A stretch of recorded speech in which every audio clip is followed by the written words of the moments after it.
and it blew me away. Like, he had to take off the glasses at certain scenes and put the glasses back on, and at the end, like, I guess. Like, but wasn't that, like, red and blue glasses, or, like, purple and green glasses? Yeah. Okay, but when Superman, like, flies out at the last second of the movie, I was like, whoa! That was awesome.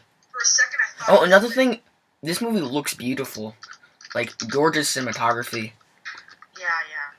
I'm gonna say, like, a lot of movies, they try to sell you on the first and second trailer, but they really waited to show all the good stuff. Mm-hmm. Yeah.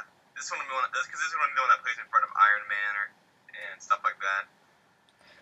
I don't know, how does that work? When a movie studio wants to play their trailer in front of another movie, do they pay them? Yeah, I guess, right? Because it's just like putting a Super Bowl spot up. You have to pay the Super Bowl. Would Marvel be like, no, we're gonna rule this over with Iron Man 3. We don't want any competition. I don't know. They just put their Thor 2 trailer last, like right before Iron Man 3 starts. Yeah. Yeah, so that stays in your mind as the trailer that you saw. Are we gonna talk about that? Yeah, let's talk about Thor 2 now. Thor 2, like, dark. I don't even know what it's called.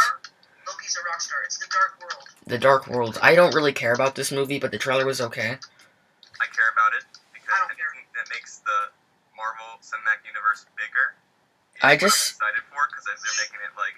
Marvel makes money because of people like you. I didn't like the first Thor all that much, so I don't really have any reason to be like, oh my god, I can't wait.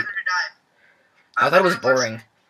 That's the one movie, everyone loved Thor and hated Green Lantern. I thought Green Lantern was whatever, and I didn't like Thor. I saw it on a plane right before Captain America came out. Literally, you know what I did? My sister was beside me, and she was watching something about the premiere for Glee, the 3D movie, and I literally took off my headphones to watch that for a second instead of Thor. I like Thor. I like the stuff on Asgard the best, and the stuff on Jotunheim. I agree. I don't care about any of it. What about... This one looks really cool. I want to see, like, the battle. Yeah. Awesome. It looks darker. Dark World? I don't really care if it's darker. I just, like... Neither do I. Like, I don't even really have much to say about this trailer. Darker could be more boring, but it could also be cooler. Mm-hmm. I thought the trailer was really cool, though. I like the stuff they showed in it. I think they're really holding back. They're going to be having a lot of reveals, and I'm excited for the movie. Like, this trailer was okay. You know, it showed some stuff that I wasn't, you know, expecting to see. You know, like Natalie Portman is on Asgard. That was kind of cool. But that girl that everyone hates. No. I feel bad for that girl. Natalie Portman's awesome. I feel so bad because everyone hates her. What? You just talked about Pop-Tarts the whole movie. I don't remember that because I was watching Glee. I'm really excited for this. I really like the trailer. Thank you. I really like the trailer. Yeah. Okay. I'm curious to see what they're gonna do with Natalie Portman. Like at the end of the trailer, they show the Thor's gonna imprint her, and then she's gonna be pregnant with a Norse god. Oh gosh. Sounds like Twilight. Yeah. Loki, yeah, the last... Oh, yeah, I love that scene. Tom Hiddleston. That was the best part of the trailer. I think that they're going to do something interesting with him. It could be... I think what they're trying to do with him could come off as cliched, but it could also be, like, a really good way to kind of get more behind his character. No, I don't really care about that stuff. He's just teaming up with Thor. He's teaming up with Thor. I want to know, is he going to betray him? You never know. I say yes. This is my theory. Loki always does that. Loki's a bad man. Yeah, Peter Wallace said, oh, like, obviously he's going to betray you. He's a villain. And he's like, yeah, when we begin. And because he says that because he knows Thor is not going to kill him. Yeah. Is that what it's like in the comics? Yeah, definitely. Loki always is teaming up with someone. I think with this universe getting bigger, he's going to have someone on his side that we won't really be expecting. Like, in the comics, he teams up with, like, Norman Osborn and stuff, and he betrays... You can never trust him if you're a good guy or a bad guy. You can never trust Loki. You never know what he's going to do next. He's kind of, like, on his own side, you know? Yeah. He just wants to see, like, everything... That's your villain for Avengers 1. Avengers 2, you got Thanos.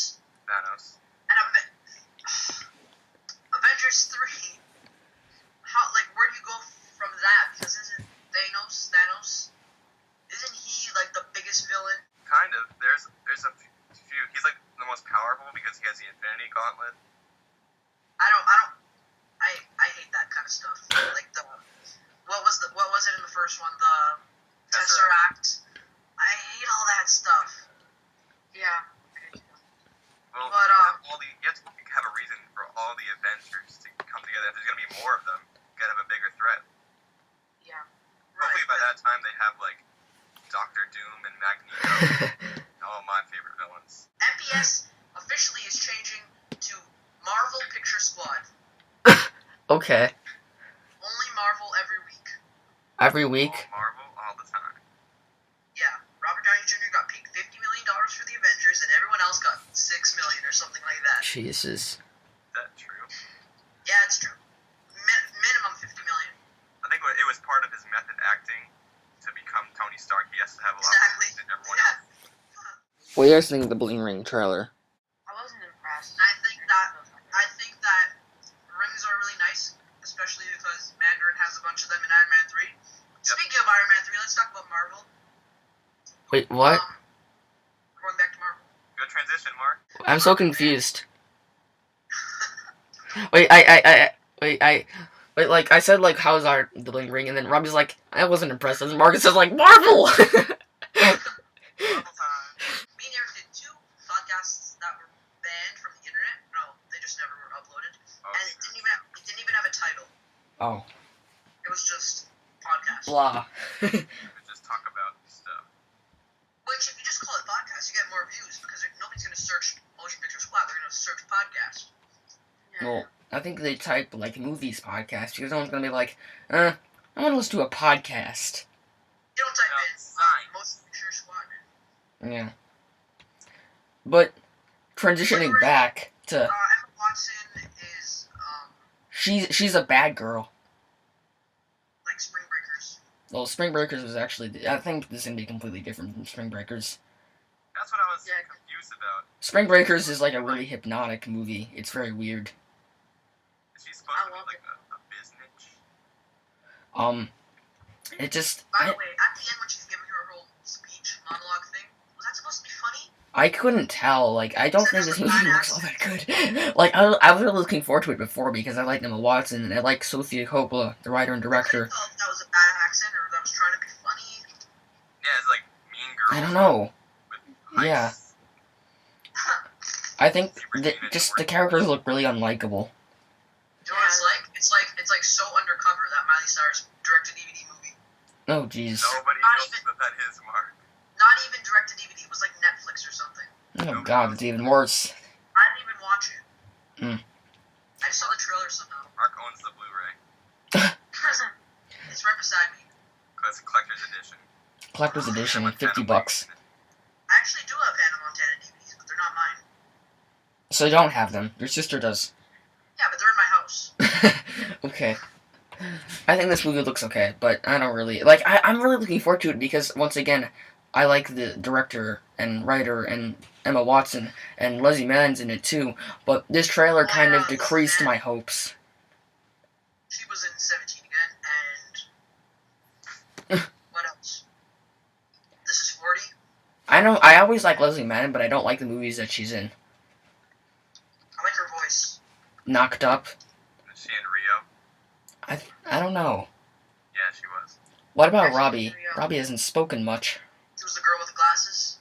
That girl with the glasses. Okay, I didn't really like this trailer. I didn't. I like the Definitely font. more. Yeah, and I didn't like it. I'm not really excited for it anymore. I remember your number one was anticipated in the summer, and then you saw this trailer and like, nah, I don't like it. No, I definitely. So that weekend when the Bling Ring comes out, what are you gonna see instead? Iron Man 3 for a second time, or I don't fourth know what time? I'm gonna- Bling Ring comes out the same day as Man of Steel. Right, I'm Robbie, seeing Robbie. Did it get delayed? Did it get pushed up? Like I don't Thor know. did? What? Did what? Thor got pushed up because they wanted to avoid the Hunger Games. Oh yeah. Oh, yeah. Robbie, Which still, it's still only. Eric is asking Robbie a question. I know. Robbie, will you see Yeah. Iron Man 3 again? In theaters? Yeah, definitely. Awesome. Alright, just In other words, Te Gusta. That's all I need to know. Is there 2 after credit scenes? I didn't stay for that actually. Robbie! I didn't know until now, honestly. I didn't know about But that. it's a Marvel movie. Have you Well, ever yeah, I know. But I wasn't thinking about it at the time. Okay, well, Alright, let's just say he was so amazed by what he just saw that yeah. he wasn't even thinking. He just wanted to get out of the theater really quick so he can go to the bathroom. If he had an extra large soda, it was just like, damn, I need to go pee. let's talk about our most anticipated summer films of 2013. Let's You're each gonna bring us back to Marvel potentially. So that means we could like each talk about our most anticipated, like number one or top three. What do you guys want to do? We're kind of Top 3. Let's do the top 3. okay. So my number three is The World's End. This is the new film from Edgar Wright, who directed Scott Pilgrim vs. the World, Hot Fuzz, Shaun of the Dead. He's awesome, very stylistic director, and this is the new duo of Simon Pegg and Nick Frost, and they're hilarious. They have amazing chemistry. So once they're coming back together, of course I'm excited. We haven't seen a trailer for this yet. It's actually going to come out very soon, but I can't wait. Now, Actually, I think Simon Pegg tweeted it'll be coming out today. I think it's tomorrow or maybe the day after that, but we'll see. We'll see. What? Simon Pegg's what? You don't know who Simon Pegg is? Simon, What? I'm so confused. I'm so confused. Simon Pegg's what's coming out tomorrow? The trailer for The World's End. he tweeted a while ago about that. Said it'll be posted. I feel bad for The World's End because they don't know when to release the trailer because this is the end's coming out, and then if the World's End trailer is good, everyone's like, oh, that World's End movie, I want to see it so bad, and then they gave money to the This Is the End instead. Idiots. This again looks hilarious. And then when the World's End actually does come out, they're like, I thought, no, we already saw a World's End movie, we're good. It's a re-release 2 months after the except the World End's gonna be better. The deluxe edition, because, like, director's cut. yeah, Avatar, literally, James Cameron made that deluxe edition because Alice in Wonderland stole the IMAX screens. It's from because he wanted to make money. Are you serious? No, Avatar came out in December, and that's still not enough time for another IMAX movie to come out. You got January, February. Like, that's 2 to 3 months before Alice in Wonderland comes out, and he's still not happy. You know, it was doing really good still, because it eventually made $1 billion. But sometimes you have an IMAX movie come out, and then a week after another one comes out, bumps that movie out of the screens. So how is this related to what we were talking about? I forget. How is that related? Alright, It well, was related Eric, what's your because number three pick? We're talking about Speaking being the same speaking thing. of Simon Pegg, my number 3 movie is Star Trek 2 Into Darkness. Now, I didn't give a doo-doo fart about Star Trek until 2009. I tried watching the show a few times since from some of the movies. I was just still a Star Wars kid. Star Trek Well, who 2009 isn't? blew me away. I loved it so much. The trailers so far, I didn't watch all of them because I don't want to get anything ruined or anything like that. The trailers so far look really cool. I'm really excited. It just beats out Man of Steel because I'm too excited for Man of Steel. It's not really hard not to get too excited for that one. So Star Trek I think is a safe bet. It's gonna be a lot of fun. Mark? Oh, okay. I have food in my mouth right now, but I will say that my number 3 is, you know what? I'm gonna say it's a tie. Okay, I can do that because the Oscars did it, so you can do it. I'm gonna say Kick-Ass 2, Oh wow, really? just because Jim Carrey's in it. And my other number 3 is also Star Trek Into Darkness. Nice. I honestly couldn't care less about I didn't Kick-Ass give 2. I didn't give a fart doo-doo about it until 2009. Wait, that's deja vu there. Wait, what? Actually, you know what? I just saw the first Star Trek recently. It's good. It's great. So, the trailers look great. And actually, you know what? I just remembered why I'm excited for Star Trek Into Darkness. Because of that 9-minute IMAX prologue. Oh I don't yeah. know